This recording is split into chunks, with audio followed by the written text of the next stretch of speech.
Gênesis 16, queridos, a partir do verso 7.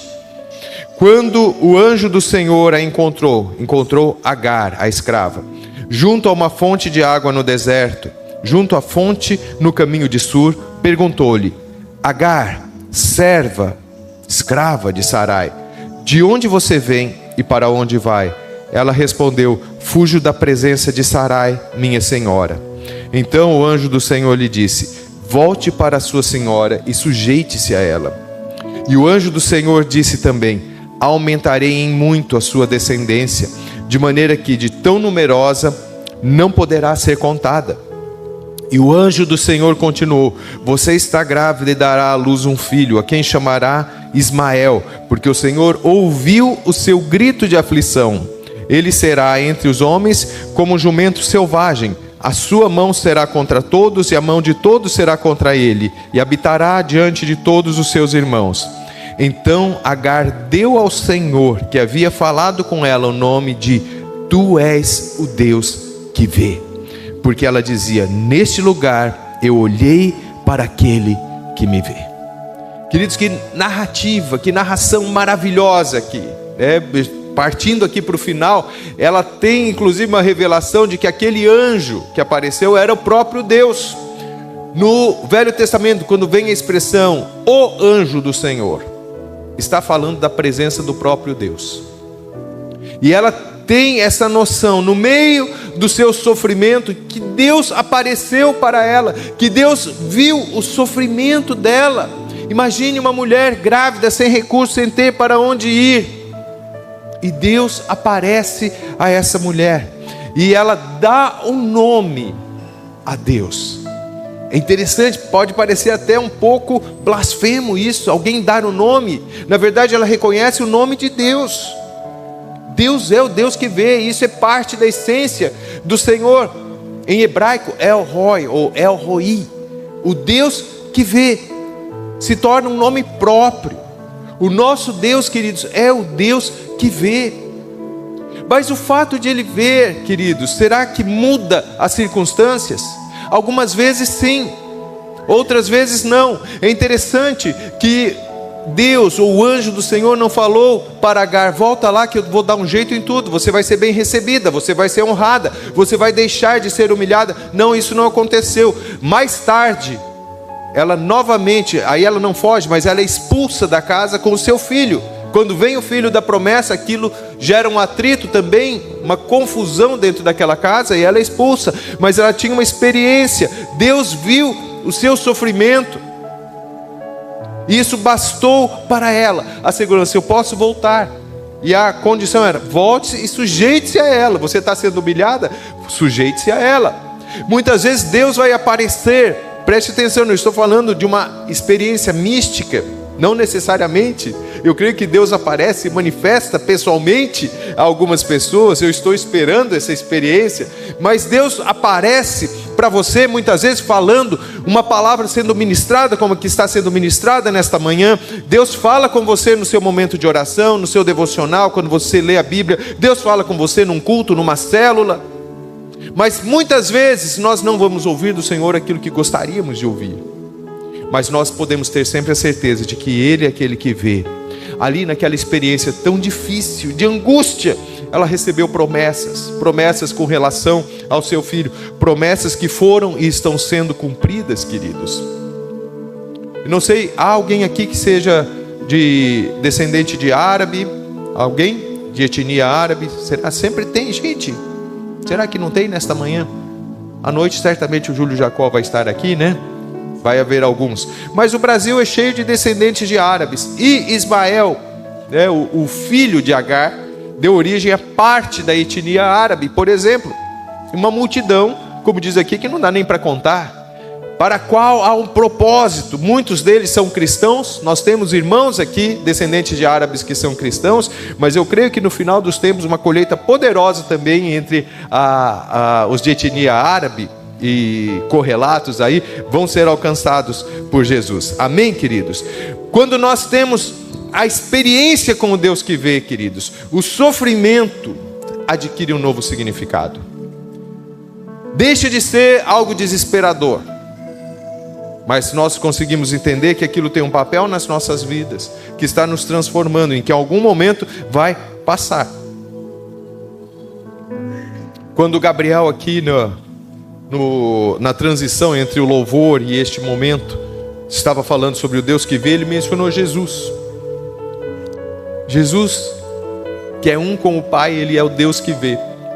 E no Novo Testamento, nos evangelhos, situações em que Jesus viu a situação das pessoas. E a vida dessas pessoas, todas elas, foi transformada.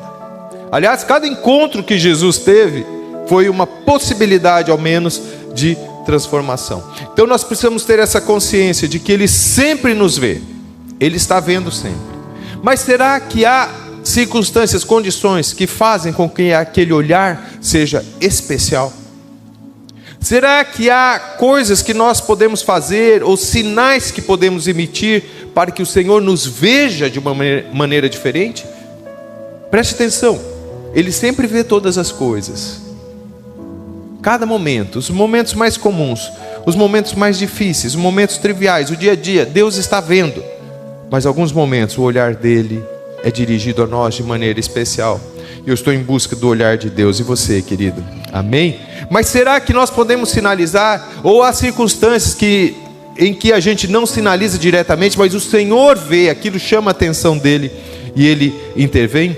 Eu queria olhar para 4 momentos em que há essa realidade do olhar do Senhor sobre nós. O que nós podemos sinalizar? Existe algo que nós podemos fazer, demonstrar para que Ele nos veja?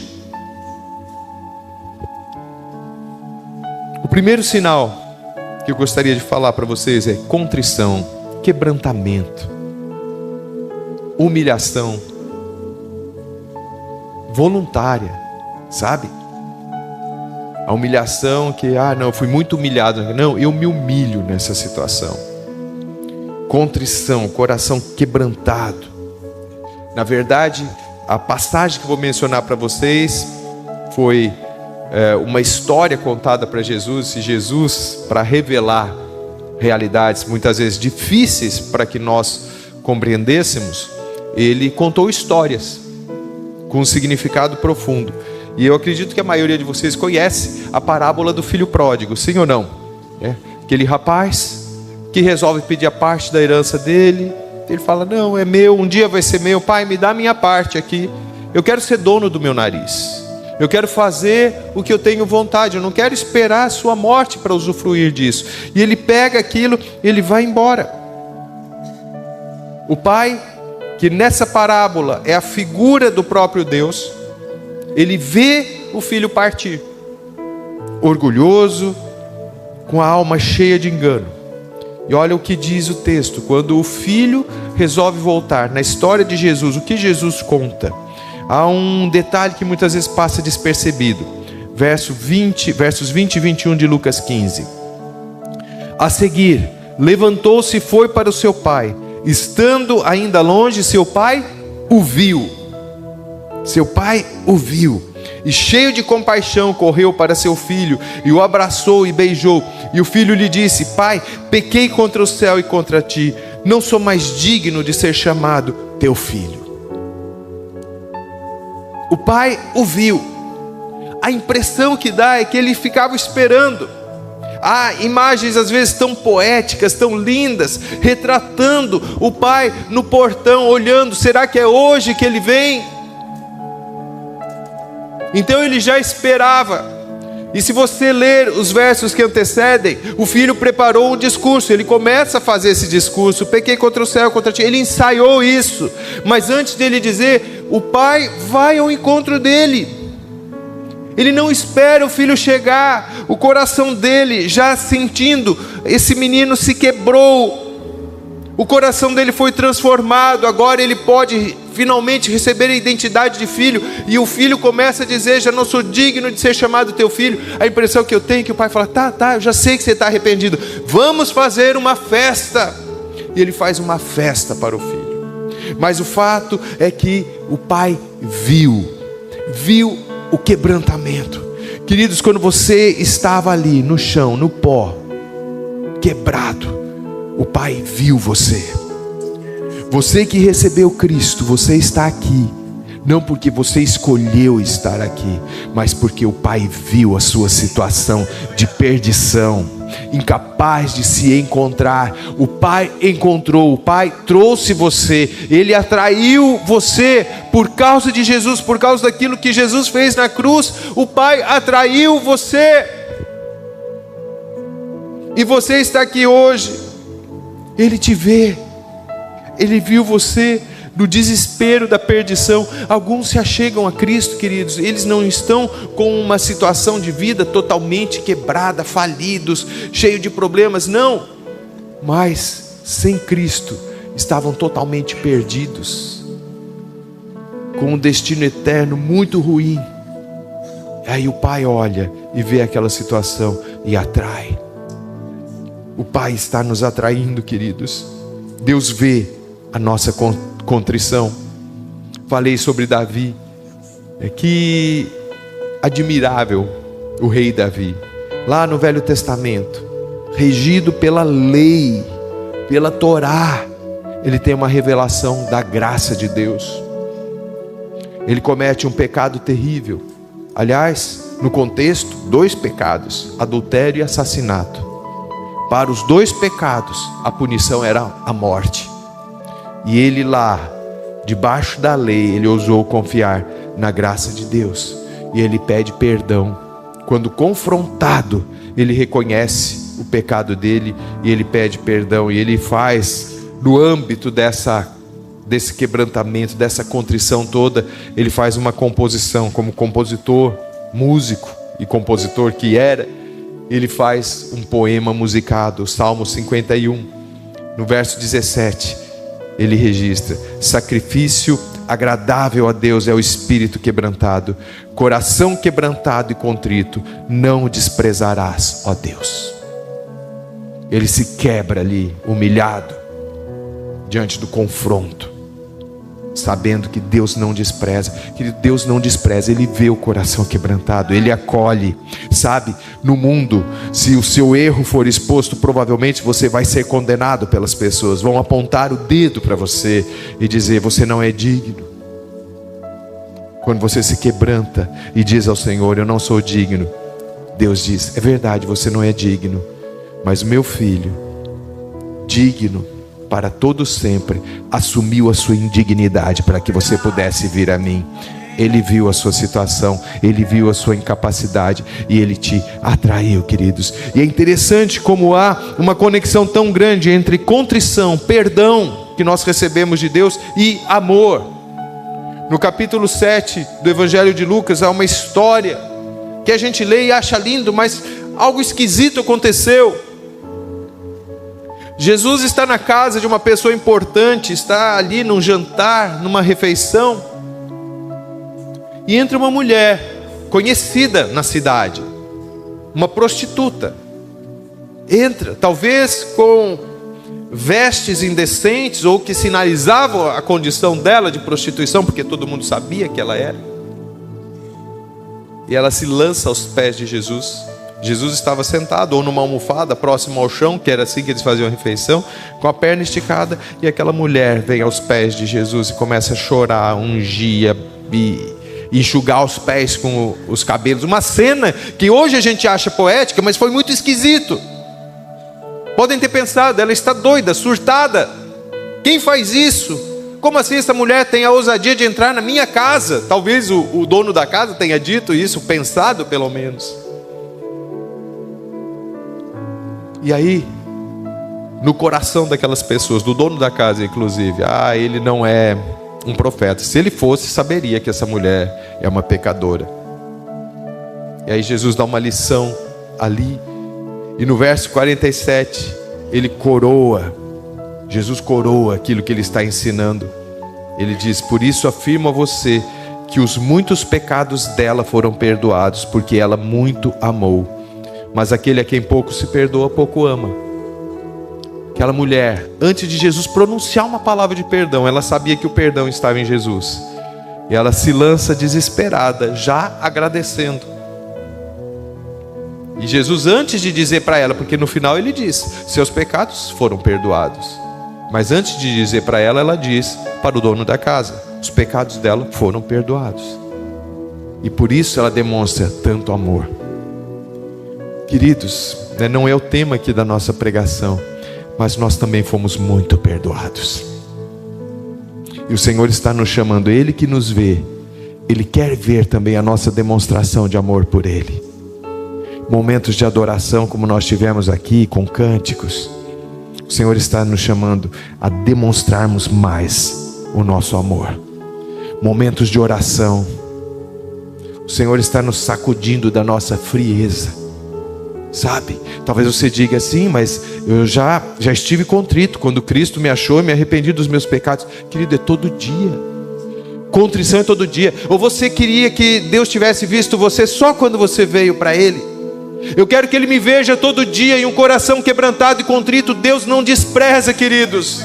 Todos os dias eu tenho que me lembrar de onde Deus me tirou e uma vez mais chorar aos seus pés, para que Ele veja. Eu quero que Ele me veja. Você quer que Ele te veja? Então vamos buscá-lo em contrição e arrependimento, queridos. Uma outra sinalização que podemos fazer ao Senhor é através da nossa sede pela presença dEle. Também uma outra história bastante conhecida, essa não uma parábola, mas um fato real, envolvendo Jesus, a história de Zaqueu, que há alguns anos se tornou até uma canção que extrapolou os limites da música cristã e foi tocada em rádios, em tantas situações, né? Você deve se lembrar daquela canção antiga, como Zaqueu, né? Vamos falar de Zaqueu então. Jesus viu Zaqueu. Lucas 19, a história toda está dos versos 1 a 10. Nós vamos ler até o verso 5. Entrando em Jericó, Jesus atravessava a cidade.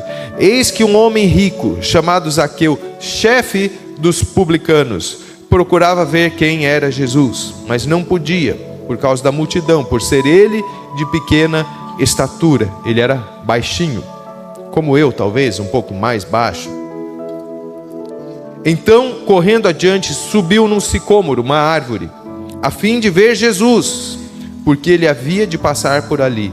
Quando Jesus chegou àquele lugar, olhando para cima, Jesus viu, Jesus olhou para cima, disse: Zaqueu, desça depressa, porque hoje preciso ficar na sua casa. Jesus chega a Jericó. A fama de Jesus, por aquilo que ele estava fazendo nas outras cidades, já o precedia. Muitas vezes ele mandava os seus discípulos anunciarem que ele iria passar por aquela cidade, por determinada cidade. Então as pessoas estavam esperando, e onde Jesus estava havia uma multidão. E aquele homem, de alguma forma, queria ver Jesus, mas tinha um problema, como eu às vezes tenho, em grandes concentrações, porque eu sou de pequena estatura também, eu sou baixinho, e não consigo ver. Eu sou aquele que, quando tem foto de bastante gente, eu fico logo na primeira fila, porque eu sou baixinho, né? Se alguém aqui se identifica, Jesus está curando sua alma hoje, viu, baixinho? É uma bênção ser baixinho, em algumas circunstâncias, tá? Mas aquele homem baixinho, e eu quero que você entenda que o problema dele principal não era ser de pequena estatura. Talvez você veja rico, ai, o homem rico, que bênção. Que bênção, ele tinha recursos. Eu acho que ele era muito rico, porque ele era o chefe dos coletores de impostos. Ele seria como o delegado da Receita Federal daquele tempo, naquela cidade, ou o superintendente, o chefe. Porém, o papel dele era tirar dinheiro do povo judeu e enviar para Roma, ele sendo judeu. Os publicanos, coletores de impostos, eram tidos como traidores da nação. Agora imagina ele como chefe deles. Ninguém queria aquele homem, ninguém queria estar perto dele. O publicano, o coletor de impostos, vivia uma dupla dificuldade naquela época, porque ele não era aceito pelo seu povo, e ele era tratado como um mero serviçal do Império Romano, porque ele não era romano também, ele não tinha cidadania romana. Então ele era um cidadão de segunda classe para todo mundo. O que ele tinha era dinheiro. E aí isso me leva a crer que o Deus de Zaqueu até aquele momento não era Yahvé, era Mamon. Porque ele, assim como um dos discípulos de Jesus, que foi chamado da coletoria de impostos, Mateus, também era publicano. Essas pessoas faziam o que faziam por dinheiro, queriam dinheiro. Para elas, não me importa ser rejeitado, mas é claro que importava. Mas por que se sujeitar àquilo tudo? Pelo amor ao dinheiro, que segundo Paulo é a raiz de todos os males. Então ele tinha uma enfermidade na sua alma, muito grande. E ele precisava se livrar daquele peso. De alguma forma, queridos, ele ouviu falar de Jesus. Jesus era aquele que curava. Essa era a fama de Jesus. Trazia um ensino profundo, não como dos escribas e fariseus e doutores da lei. Não, ele ensinava com autoridade.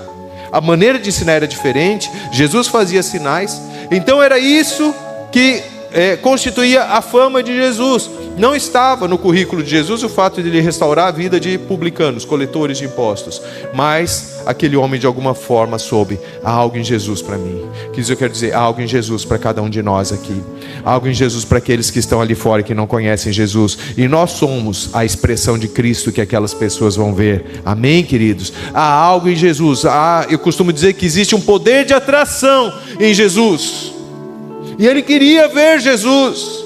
Ele não imaginava que ele seria visto por Jesus. Ele estava satisfeito em ver, o que tem de especial neste homem?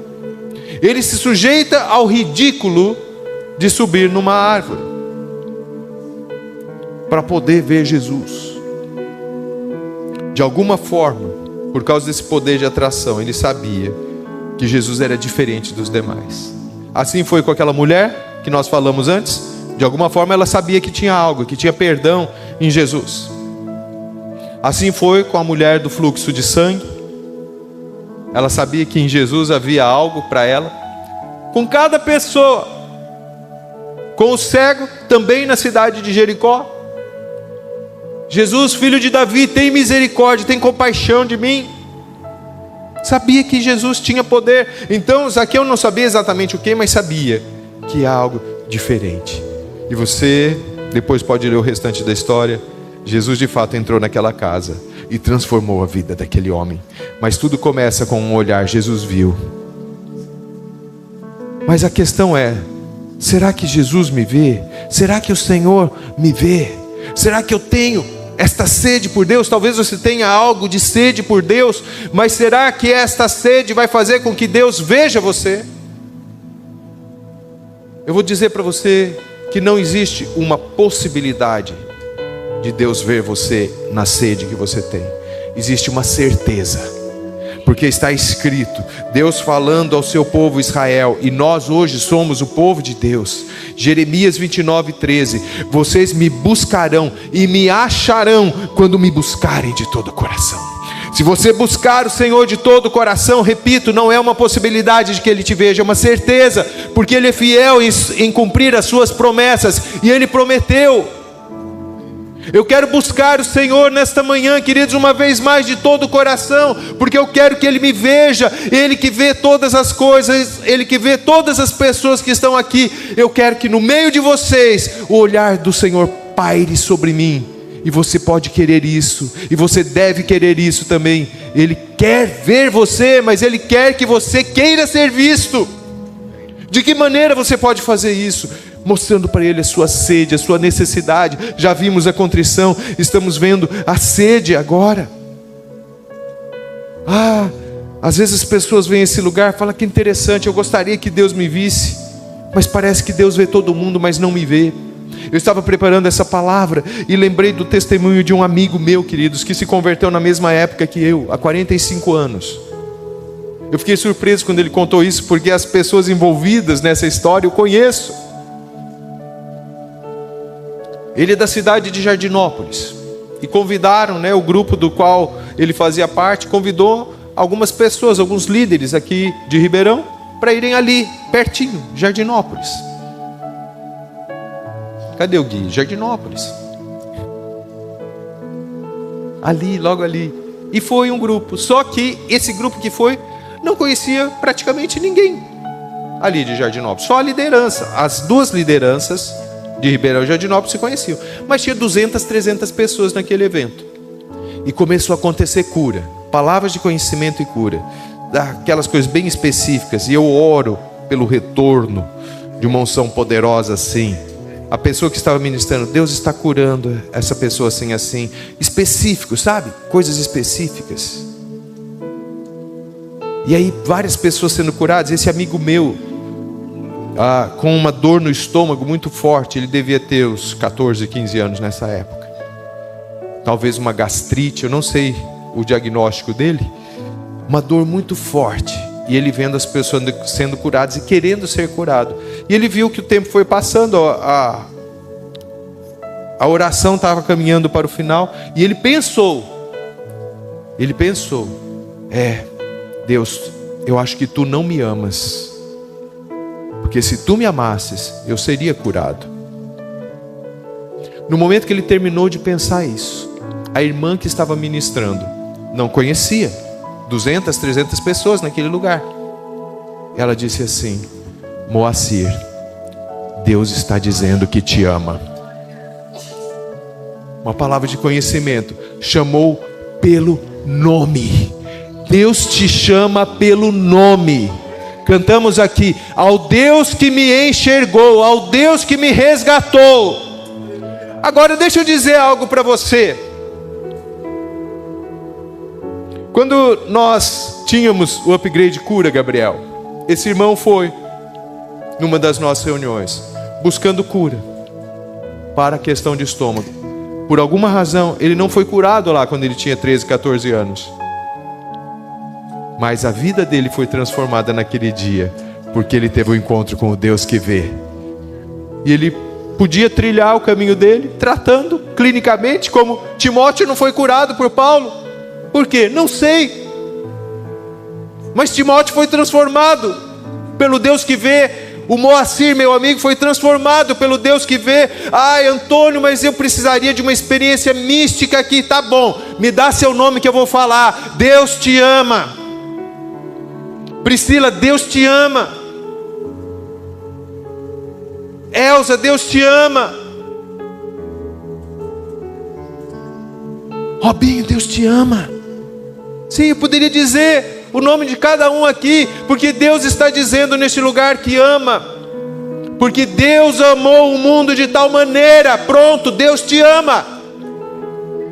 É tudo que você precisa. Sabe, Deus muitas vezes vai curar, sim.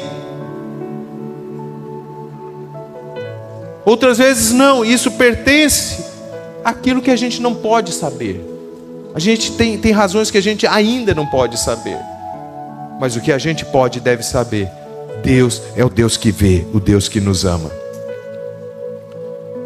Uma outra maneira que nós podemos sinalizar voluntária ou até involuntariamente, porque Deus vê isso também, é a nossa necessidade de um sentido, de um propósito na nossa vida. Todos nós temos esse senso: para que eu nasci? Por que você está aqui? Deus não chamou ninguém simplesmente para passar por essa existência, queridos, para sobreviver. Não, o Senhor nos chamou para que tivéssemos vida, e vida plena, uma vida cheia de sentido, cheia de significado e propósito. Quando nós nos achegamos ao Senhor com isso bem forte dentro de nós, Ele nos vê. Assim aconteceu no chamado de Pedro, que se tornou o principal dos discípulos de Jesus. Jesus estava conquistando alguns seguidores antes de nomear os seus 12. Alguns deles já foram se aproximando juntamente com muitas outras pessoas. Diz o texto em João 1, 40 a 42. André, o irmão de Simão Pedro, era um dos dois que tinham ouvido o testemunho de João e seguido Jesus. Ele encontrou primeiro seu próprio irmão, Simão, a quem disse: achamos o Messias. Messias quer dizer Cristo.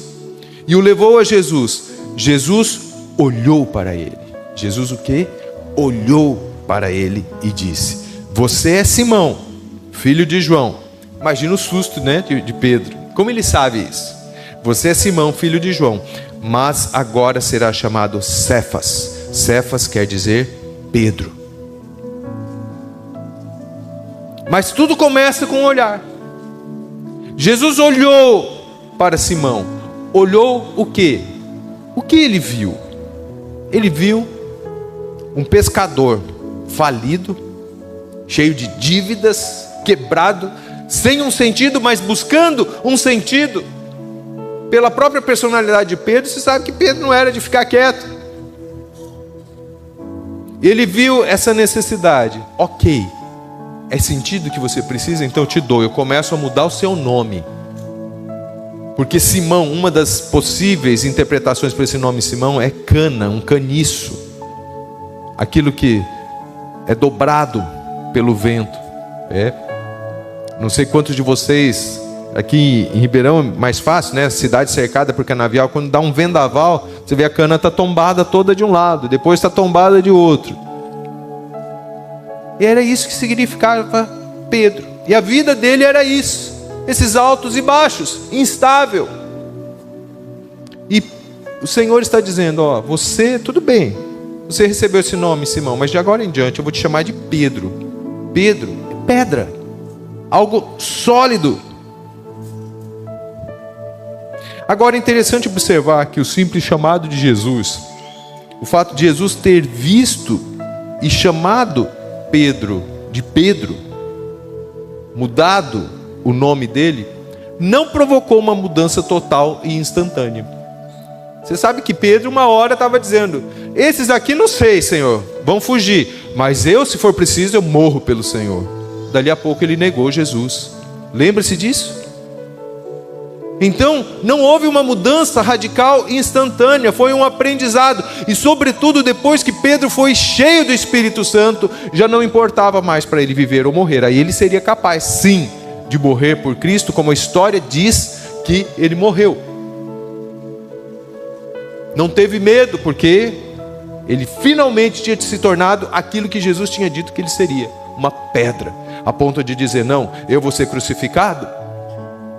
Meu Jesus morreu crucificado, então eu não sou digno de morrer como ele, me crucifica de cabeça para baixo.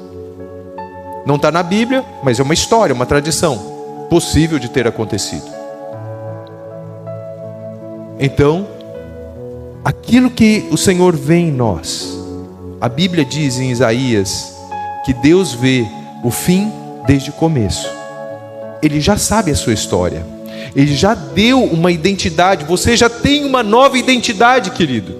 Mas você está em luta entre a sua velha identidade e a sua nova identidade. E o fato de você saber que o Senhor te vê, reforça a identidade que Ele tem para você. Talvez tenham dito muitas coisas para você, você é isso, você é aquilo, mas o que Deus diz para você? O que importa? O que as pessoas dizem ou o que Deus diz? Se alguém disser para mim, Antônio, você é abençoado, eu vou dizer amém. Sabe por quê? Porque isso é o que Deus diz sobre mim.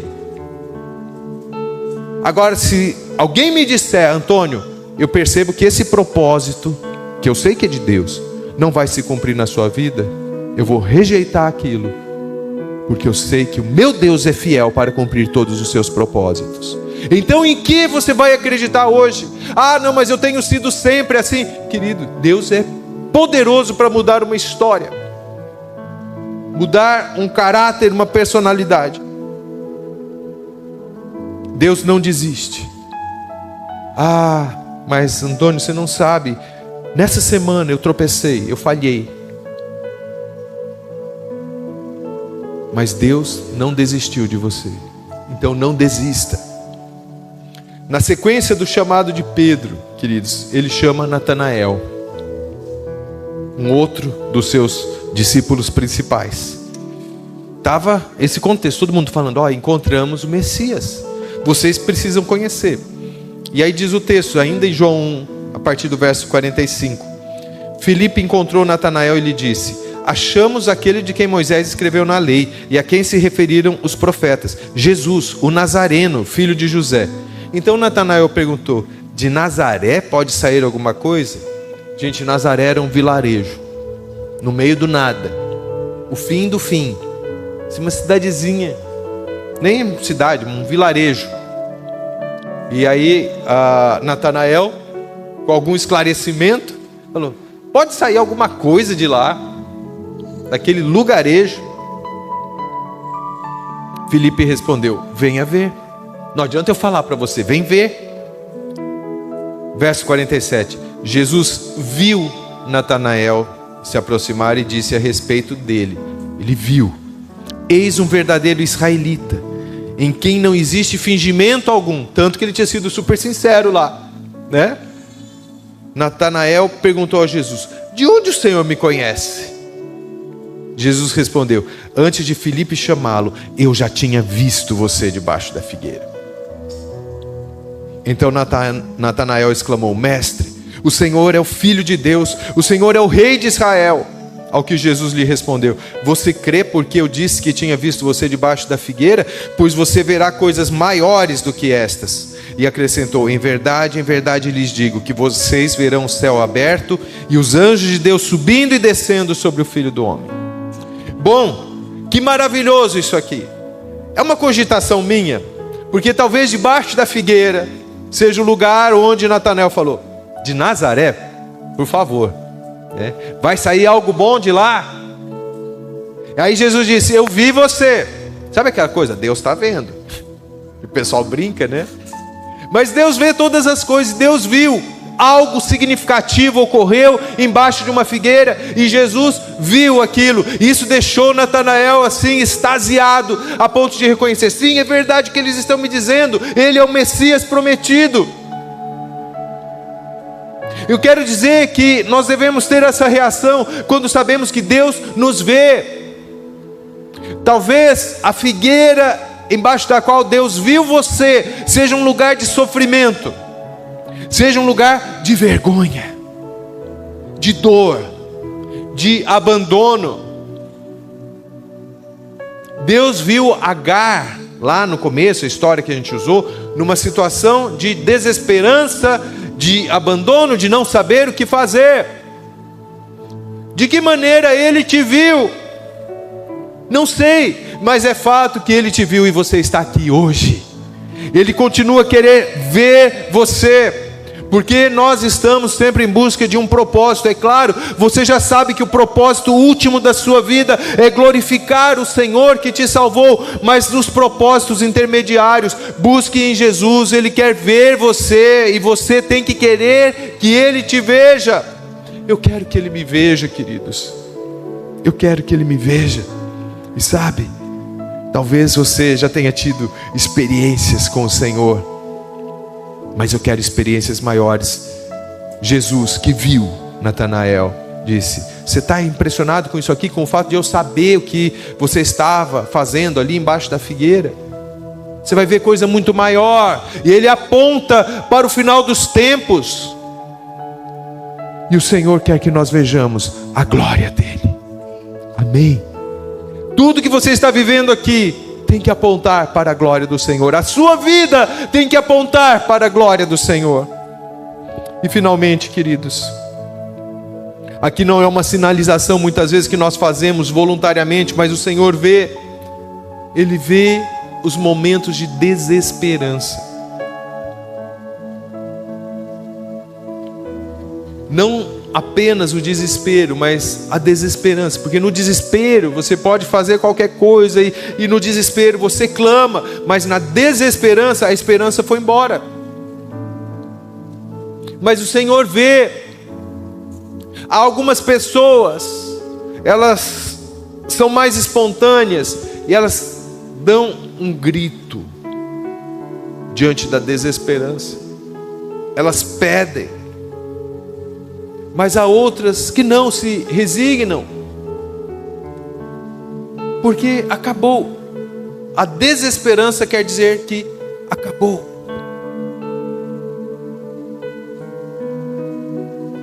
Um dos pregadores que veio na revisão, no trecho que está sendo exibido e veiculado aqui no Fique por Dentro e nas redes sociais, pastor Mark Anderson, aqui nesse trecho ele fala para não colocar um ponto final numa história que Deus está escrevendo. Querido, Deus está escrevendo a nossa história ainda. Mas nos momentos em que parece que Deus não está nos vendo, muitos deles poderiam ser caracterizados pela desesperança. Lucas 7, 12 a 15 traz o relato de um verdadeiro impossível aos olhos humanos. O filho único de uma mulher havia morrido. Naquela época, além da dor da perda, a perda de um filho deve ser a coisa mais indescritível. Talvez haja aqui pessoas que perderam filho somente por Deus para superar, para continuar vivendo a perda de um filho. Então, a dor imensa, porque é uma inversão da ordem natural. Pela ordem natural, nós nascemos para sepultar os pais e não os filhos. Então já é uma dor indescritível. Mas isso tinha contornos assim, de maior seriedade, de maiores implicações, porque ele era o filho único. Então ele era o provedor da casa. O que havia diante daquela mulher, além da dor da perda do filho, era uma vida de mendicância, de viver talvez do favor de parentes, de alguém que tivesse compaixão, de ficar na rua. Então uma situação de completa desesperança.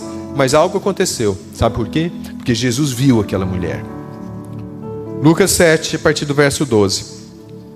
Ao aproximar-se do portão da cidade, eis que saía o enterro do filho único de uma viúva, e grande multidão da cidade ia com ela.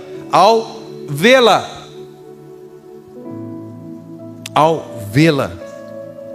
ao ver a multidão, não, ao ver a mulher, o Senhor se compadeceu dela, porque ele viu, e lhe disse: não chore. Queridos, outra questão aqui, quando a gente lê, né, a gente vai lendo e parece normal. A mulher está numa situação de desespero total, o enterro, expectativa de miséria. O natural seria que ela chorasse, mas Jesus, que a viu, falou: não chore. Por quê? Porque ele viu. A razão para ela não chorar: olha, eu te vi. E quando o Senhor vê, tudo muda. Chegando-se, tocou no caixão, e os que estavam carregando pararam. Então Jesus disse: jovem, eu ordeno a você, levante-se. O que estava morto sentou-se e passou a falar, e Jesus o restituiu à sua mãe. Mas tudo começou quando Jesus viu. Eu quero dizer que Jesus vê as situações de desesperança na sua vida. Jesus viu. Eu estava preparando essa mensagem, queridos, e em determinado momento, eu que não sou de chorar, comecei a chorar, de me lembrar de momentos difíceis da minha vida em que Jesus me viu. Momentos que eu me sentia absolutamente sozinho. O Senhor começou a revelar: Antônio, eu estava ali, eu vi você. E essa é a palavra para você, meu irmão, minha irmã que está aqui. Jesus viu, e Ele continua a ver as suas situações, Ele continua a ver as suas dificuldades. O fato de os olhos do Senhor estarem sobre nós indica que Ele, queridos, e somente Ele, tem a palavra final. Sabe, eu já presenciei momentos de ressurreição na minha jornada. Quando eu falo de ressurreição, situações pessoais, situações nas quais eu estava envolvido que parecia que não tinha jeito, e houve um levantar, houve uma ressurreição. Na verdade, eu vi uma ressurreição factual, né, de uma pessoa que morreu diante de mim se levantar pelo poder do nome de Jesus. Mas não é disso exatamente que eu estou falando, embora aconteça. Mas houve momentos em que a experiência mais significativa não foi a ressurreição, porque teve momentos que a ressurreição não aconteceu na minha vida, mas eu soube que Jesus estava ali, que Ele estava me vendo. Isso fez toda a diferença. Como na história de Agar, ela teve que voltar, continuar a ser humilhada, mas ela sabia que Deus é o Deus que vê.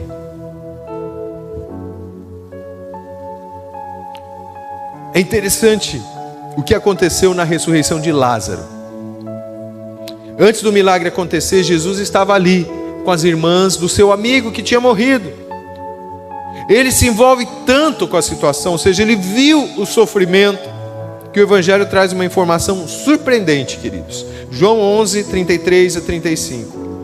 Quando Jesus viu que ela chorava, Maria, uma das irmãs, e que os judeus que a acompanhavam também choravam, agitou-se no espírito e se comoveu. Por que Jesus se agitou no espírito? Quando Jesus viu que ela chorava. Jesus viu e perguntou: onde vocês o puseram? Eles responderam: Senhor, venha ver. Verso 35, Jesus chorou.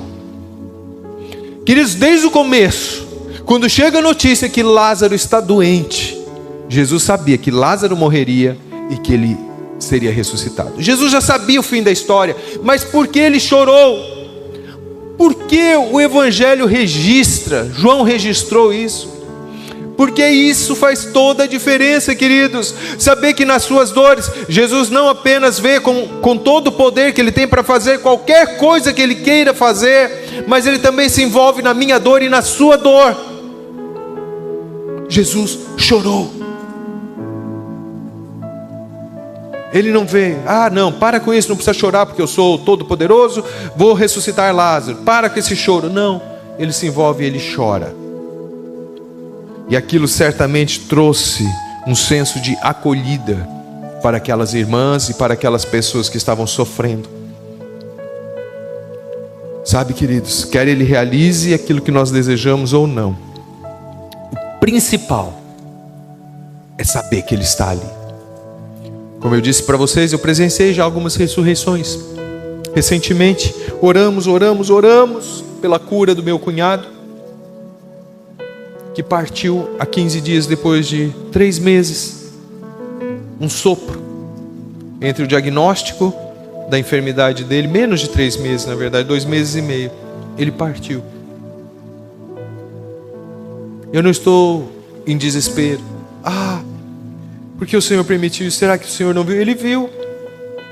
Ele estava ali com a gente. Ele está agora com a minha irmã. Ele está confortando. Ele está chorando. Ricardo, meu cunhado, está lá com ele, está vendo. Meu cunhado está vendo Jesus, Jesus está vendo. Meu cunhado, nesse breve tempo que estamos aqui até a consumação de todas as coisas. E vai chegar o momento em que todos nós o veremos. Nesse meio tempo, vamos sabendo que Ele nos viu.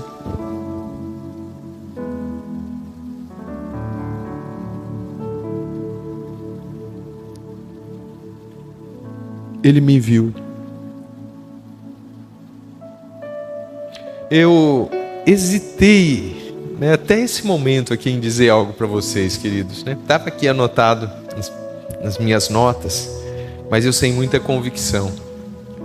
Vocês já me ouviram falar da minha introversão, introversão é um traço de personalidade, eu sou introvertido, Mas eu achava que meu problema é que eu era, no passado, tímido. Doentiamente tímido. E recentemente, aconteceu algo, em questão de 1 mês e meio, 2. Eu não sei... Alguém esteve aqui ontem no evento maravilhoso sobre inclusão de crianças na igreja? Alguém esteve aqui?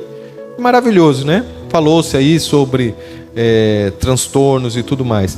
Eu não sei se foi por isso, o pastor Danilo tem voltado a sua atenção para a necessidade de acolher, sobretudo crianças que estejam dentro do transtorno do espectro autista. Eu não sei se foi por isso que começou a aparecer nas minhas redes sociais, na minha timeline, coisas sobre autismo, inclusive testes. Eu fui fazer um teste desses, não é testezinho, que você sabe que internet tem um monte de pegadinha ali, faz um teste de QI, vai dizer que você é super inteligente, tá? Sai fora disso, querem pegar os seus dados ali. Mas eu fiz um teste de uma universidade britânica e eu fiquei assustado com o resultado. Um teste muito sério, dizendo assim, isso não é um diagnóstico, mas aponta talvez a possibilidade, E deu uma probabilidade altíssima de eu ser autista. E aí eu entrei num conflito, gente. Vou ver ou não vou ver isso, Deu aquela inquietação e eu fui a um psiquiatra que conversou comigo e aplicou um teste que não é nem ele que corrige, ele envia para análise da instituição lá nos Estados Unidos, que processa aquele teste. E o resultado veio. Queridos, eu sou autista. Eu sou, e eu estou aqui. E isso causou alguma instabilidade dentro de mim, porque alguns dos sofrimentos pelos quais eu passei, eu menciono alguns para vocês às vezes aqui, a timidez e tudo mais, mas dá uma coisa na minha cabeça. De um lado eu penso, se eu tivesse sido diagnosticado lá na infância, talvez eu tivesse sofrido menos, e depois na idade adulta, pessoas que me amam, se soubessem disso, teriam sofrido menos também, porque algumas características que definem, né, que cabem dentro do critério de classificação aí, né, coisas involuntárias do meu jeito de ser, que podem ter ferido e certamente feriram algumas pessoas. Minha desatenção, né? Tem gente aqui na igreja que fala, eu não entendo, o Antônio ele cumprimenta tanto uma pessoa, e ele passa e nem me vê. Gente, já peço perdão para vocês, tá? Nunca quero justificar em um transtorno aqui a atitude errada, tá? Mas assim, é parte do meu jeito de ser, que eu não sabia que era. E deixa eu segurar aqui. Mexe com a minha cabeça porque, na verdade, era impossível ser diagnosticado, porque há 40, 50 anos ninguém falava nisso. Eu era só um bicho do mato, uma criança muito tímida, mas eu sei das dificuldades pelas quais eu passei. Mas por outro lado, várias pessoas disseram, Antônio, mas você já pensou que se existisse naquela época o diagnóstico, você podia ter se conformado a ele e dito, você é assim mesmo. E talvez eu não estivesse ocupando esse púlpito, vencendo as minhas dificuldades sociais, aconselhando pessoas, adquirindo a capacidade de olhar nos olhos que eu não tinha, conseguindo falar. Alguns anos eu fui num evento de amigos cristãos e me convidaram para trazer algumas palavras. A hora que eu abri a boca, uma irmã que me conheceu lá, adolescente, ela olhou assim e brincou, ele fala. Então não é exagero, queridos. Mas o que eu quero falar com isso? Ali na minha solidão, nas minhas dificuldades, querendo chorar, eu queria chorar e não chorava, queridos. Eu não conseguia chorar. Eu achava que era fruto de trauma emocional, não sei o que. Não, era da minha condição. E eu, não sabendo dela, comecei a pedir para o Senhor, Senhor, me dá a capacidade de chorar. Hoje eu choro. Eu sou chorão, tô quase chorando, tá? Na verdade estou chorando aqui. Mas a minha mensagem para você é que o Deus que me viu, um menino autista, cheio de incapacidades, Ele me viu e disse, eu te chamei para ser um profeta. Ele te viu. E deixa eu dizer algo para você. Duas coisas eu preciso dizer para você. Qualquer que seja a sua dificuldade, o mesmo Deus que me viu te vê. E aqui talvez haja pessoas diagnosticadas ou não que tenham a mesma condição que eu, talvez os tenha filhos assim. Rótulos não definem. Deus define. Deus não me viu como alguém que nunca ia conseguir vencer suas limitações. E hoje eu posso dizer, como Paulo disse a respeito de si em 1 Coríntios 15, pela graça de Deus eu sou o que sou. Não sou o que um transtorno diz que eu sou. Não estou falando de um caminho de negação de maneira alguma, pelo contrário. Mas havendo qualquer tipo de diagnóstico, qualquer coisa, hoje em dia tem uma epidemia de diagnóstico. Seja para o seu filho, seja para você. Aquilo não te define, não define o seu destino. Quem define o seu destino é o Deus que veio.